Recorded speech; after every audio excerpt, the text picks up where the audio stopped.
everyone, we have a big video here with a ton of Nintendo Switch 2 news stories, including one particular one that's great news for Nintendo Switch 2's launch. If you have been unable to get a pre-order in, you didn't get an invite from Nintendo, pre-orders are basically sold out everywhere. So if you are still trying to get one day one, obviously we know about methods at Walmart, and we know about methods at Target, but what about other retail outlets? So again, the more the merrier, and we have a great update for that today, and a bunch of other news as well. So go ahead and strap in and buckle up because we have a big video here. But before I tell you anything else, I will tell you one other way you can get your hands on a Switch 2 without even spending any money, and that is through our Nintendo Switch 2 giveaway. We got 2 Mario Kart World Nintendo Switch 2 bundles we're giving away right now. All you have to do is go down to the link in the description or in the pinned comment to enter. It is absolutely free to enter. There's some additional ways to enter after that, but we'll be announcing the winners about 10 days before Nintendo Switch 2 actually comes out. All right, let's go ahead and get into the first piece of news, and that is, well, an update from the Nintendo Today app on the mouse stuff. So this is what they put on the Nintendo Today app, and honestly, it's what you would expect. You can use mouse mode on the home menu. I kind of just presume you can use mouse mode anywhere. eShop, home menu, whatever. You don't have to use it, of course, but you can. I don't, the speed they're using the mouse here is not something I like. I would like to see the sensitivity turned up, but you can turn the sensitivity up. We've already seen that confirmed. So it's just nice to see the mouse mode it's not just for games. You can use it for anything on the system. Again, I actually expected this, but some people maybe didn't. So it's just nice to have it confirmed. So cool. Now, we got to go get into our next story. And this is a really, really big one. And we'll try to show a little footage here because a new game was announced for Switch 2, and that game is Virtua Fighter 5 R.E.V.O. All right. So Sega has announced that Virtua Fighter 5 R.E.V.O. is coming to Switch 2. This news came from the Virtua Fighter Spring 2025 Direct that just aired, which you can watch in the full video. We've also included the art directing Virtua Fighter video as well, which again, we'll have links to this down below. The legendary fighting series makes its Nintendo Switch 2 debut with Virtua Fighter 5 R.E.V.O. Challenge the greatest fighters in the world in the ultimate remaster of the classic 3D fighter. Now featuring rollback netcode support, gorgeous graphics, and bone-crunching martial arts. So, the ultimate edition of this legendary game has the rollback netcode, the visuals, and the high-res textures. Custom combatants can enter the ring with one of 19 playable characters. You can master each of their unique fighting styles and customize them with distinctive costumes and items. The full experience, you get the pinnacle of Virtua Fighter as you can battle out across your favorite modes like ranked match, arcade training, and versus. You can crush your competition, take on challenges from around the world as you compete with up to 16 players in new online modes, including tournaments and league. So yeah, that's really awesome. I'm really excited to see work being done on Virtua Fighter coming to Nintendo Switch 2. That's always good. And look, we have more game news coming your way because, hey, we have some game news about Borderlands 4. So as we go over here, Borderlands 4 is coming to Switch 2. We already know this. It's releasing after September 12th. But what I find fascinating is obviously when we cover any new updates, Borderlands might be a newer franchise for some Nintendo fans. So let's go over this. So we know that it's coming to Switch 2 later this year, sometime after September 12th, but we don't have a release date just yet. That said, you can still get excited for the game by watching an extensive new developer panel, which was hosted at PAX East 2025. Yes, the same PAX East I've been at the last 4 days. So it's about an hour-long panel, so we're not going to show everything here, but Gearbox developers took the stage at PAX East 2025 to chat all things Borderlands 4, including new vault hunters, major weapons, and inventory changes. And this is what the big thing they focused on that was brand new for the panel: dedicated drops. So look, you got to go watch the panel for yourself, but I wanted to give a little background on Borderlands 4 just because I know there's a lot of Nintendo fans that maybe have never dabbled in this series and could be interested. So let's go over their description and their sort of word salad they use to hype it up. Borderlands 4 is a mayhem-fueled looter shooter jam-packed with billions of weapons, outrageous enemies, and intense co-op action. Explore a dangerous hidden planet, Kairos, and one of 4 new badass vault hunters. Break free from the oppressive timekeeper, a ruthless dictator who dominates the masses from on high. Now a world-altering catastrophe threatens his perfect order, unleashing mayhem across the planet. Ignite a resistance and blast your way through mechanical monstrosities, bloodthirsty bandits, and vicious beasts with new traversal mechanics like double jumping, gliding, dodging, fixed point grappling, and more. Fight solo or in co-op with up to 3 other players in this immense sci-fi adventure, packed with free-form combat and exploration, pulse-pounding boss fights, infinitely varied loot drops, an eclectic cast of unforgettable characters, new and old. As I said, they use a lot of words in there to try to amp it up, but that's the way Borderlands is. And Borderlands is always a game that's trying to amp you up. You know what game is getting some good news here? How about Cyberpunk 2077, a launch game for Switch 2? So we go in here, it says Cyberpunk 2077 Ultimate Edition goes gold and is finalized development on Switch 2. Also, this is interesting. The developer denies that Switch 2 will have a special version of DLSS, same build as other platforms. That's interesting because we know PlayStation on PlayStation 5 Pro has PSSR, which is basically PlayStation's custom version of FSR from AMD. They're saying Nintendo isn't actually using a special one. It's just one that works. Like, it's just like the same thing that's on PC, which I find to be interesting. So as we go down here, it says developer CD Projekt Red in an interview with Dutch portal and 1UP stated that the development of Cyberpunk 2077 Ultimate Edition for the Nintendo Switch 2 has reached gold status. That is, it is complete and meets the quality requirements established by the studio. The developers also commented that they are currently working on an update to be made available on launch day that should feature even more polishes to the game. Additionally, the studio reported that Cyberpunk 2077 Ultimate Edition uses DLSS, but denied the information circulating about a version of the technique adapted for Nintendo's system, saying that it is the same build of DLSS that is found in other devices equipped with NVIDIA cards. Oh man, that's really interesting about that. So there's two interesting things here. One is that there's going to be a day one performance patch, which I always find like day one performance patches interesting. Cyberpunk 2077, thought that it was complete and gone gold for PlayStation 4 at one point. We know that was a hot mess and probably should have never happened. I hope their quality standards have come up since those days.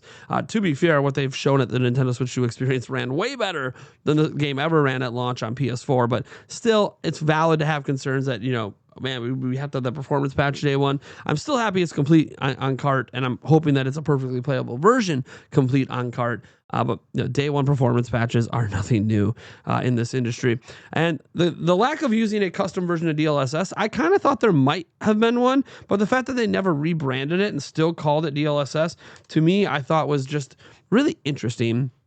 So I guess take that for what it is.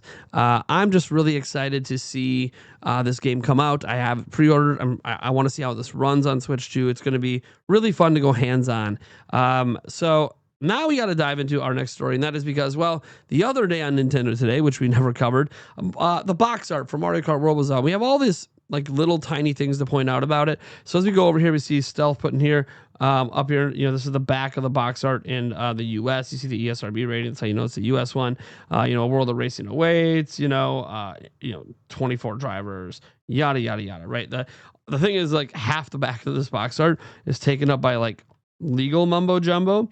That's a little bit disappointing that half the back of the box art is taken up by that. Not that I sit there to stare at the back of box arts all day long, but it's interesting because this isn't true in every region. That's very specific to the US version. As we go over here, we see some different versions posted by Necro Felipe.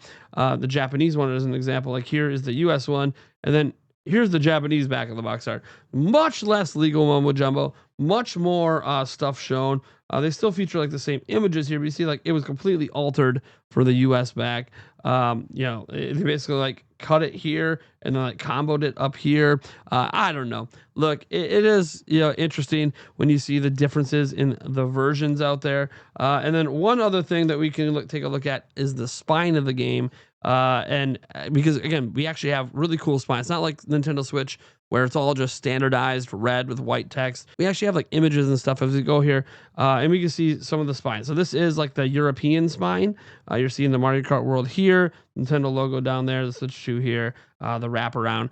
To me, this is a little bit hard to read because the Mario Kart World text is on top of like white and blue skies, but it's there. You can see it. And then here's the US one, which looks bigger, more bold, and the text is moved down to the center of the spine, which actually makes it more legible. I tend to prefer what I'm seeing with the US one in this case compared to the European spine, but it's going to all just be personal preferences. And some games, like if they standardize putting this up here, some games are going to look better with this up there.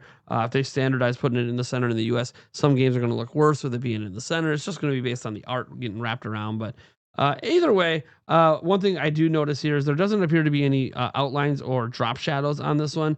And on this one, there's definitely drop shadow behind Mario Kart World. And that also will help it with legibility. So anyways, just personal preferences. Obviously, people are going to like different things about the box art. I just thought it was worth bringing up. And then we got to get to our biggest story today. And that story has to do with picking up Nintendo Switch 2 on launch day if you do not have a pre-order. Now, we already know a couple of things. I'll tell you right now. Walmart will have some in-person ones. You'll be able to go in store day one and buy a Nintendo Switch 2. They're going to be extremely limited, but they are going to be there. Target as well is going to have in-person units, but in order to get them on day one, you have to actually go on their website and order for in-store pickup on launch day. You do that, you should be able to go to the store then and pick it up. It will not be sitting on store shelves for you to grab, not on day one. If there's any left over after day one, then they might end up on store shelves on day two. It's going to all just depend on stock, but that is some ways that you can get your hands on a Switch 2 on day one. Well, GameStop is not going to have any available to buy in store as far as we're aware. There is a possibility. There's some stuff floating out there that there may be some extra units for day one, but it doesn't sound like it. It sounds like GameStop really pushed all their units out for pre-orders. But there's one other retailer left in the United States, and that is Best Buy. And we have some good news for people that prefer to buy at Best Buy. So as we go here, this is directly from Best Buy, and it says Nintendo Switch 2 late night store opening, right? So the midnight launches. In addition to fulfilling pre-orders, most stores, not all, will have limited inventory of systems, games, and accessories for purchase. Customers will have the chance for a free Nintendo collectible as well. Oh man, remember all the reports and the leaks about a coin?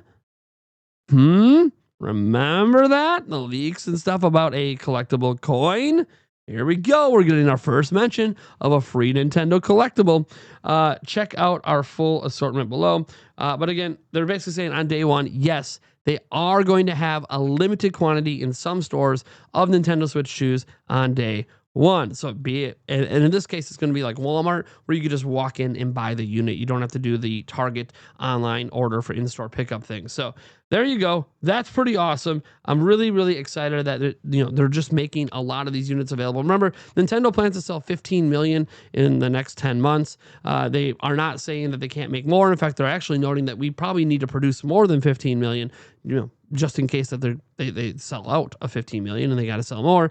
Also, just to be prepared for year two, and they obviously know what their game lineup is and what they project sales to be for that already for year two. But yeah, for the first 10 months, they are projecting 15 million in sales, which would be a record for a 10-month period. I have to double check if it would be a record for a launch year. It would be more than the Nintendo Switch sold during its first full fiscal year, but the Switch was a really interesting situation because it launched in March, right before the start of a new fiscal year. So then we had a full fiscal year, but then the launch numbers weren't part of that full fiscal year.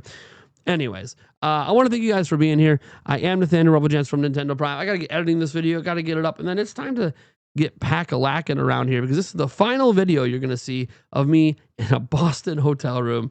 Man, what a journey it's been over the last number of days from PAX East. I know a lot of you guys are waiting for like coverage from PAX East, and I'm going to admit there's not a whole lot to talk about specifically. Right now, I'm under NDA with a couple of things. I do have a developer interview coming out for a game of the show from PAX East, which is a game that I think will appeal to a lot of Nintendo fans. So I do have a developer interview that should come out later this week, if not next week. I gotta wait for some. I'm in talks with the developer on trying to get some footage to show certain things we talked about in the interview, because I want to. The biggest thing is like this is a new game, doesn't exist anywhere else. It's not even out. There's not even a playable demo for you guys unless you went to an event like PAX East. So I want to make sure that we get out in front of this and are able to, just show you guys the game while we're talking about it. So that is something I want to get out there. And then there's some stuff. I got some photos and some stuff from Genki, the accessory maker. You guys know all the stories going on with that. I'm debating on if I should make a video about stuff that we talked about with them, stuff we talked about with Lexar, stuff that we're allowed to talk about. There's certain things I was told that we got to kind of keep hush-hush on the down low. But there are things that I can talk about, including my impressions of holding, touching, feeling all the accessories from Genki. There's stuff I can tell you about Lexar and potential availabilities and all that. So I do want to make sure that maybe we make a video about that at some point. I just don't really know how to fit it into my slate as a news channel. But I'll figure it out, guys. It's what we do at Nintendo Prime. So yeah, that's kind of the biggest stuff I could talk about from PAX East. A lot of other stuff is either not coming to Switch 2, or at least not coming at this time, or a lot of it was just wink, wink, hush, hush. Don't talk about it. But if you guys have been watching my live streams, you know I've been talking about a lot of stuff that's happened at PAX East and answering questions and all of that. And the next show we might be at in person is PAX West, but that's a story for another day, because it's not a 100% for sure thing that I'm attending that event. Anyways, thank you so much for tuning in, and I will catch you guys, well, next time back at the home studio. Bye, everyone.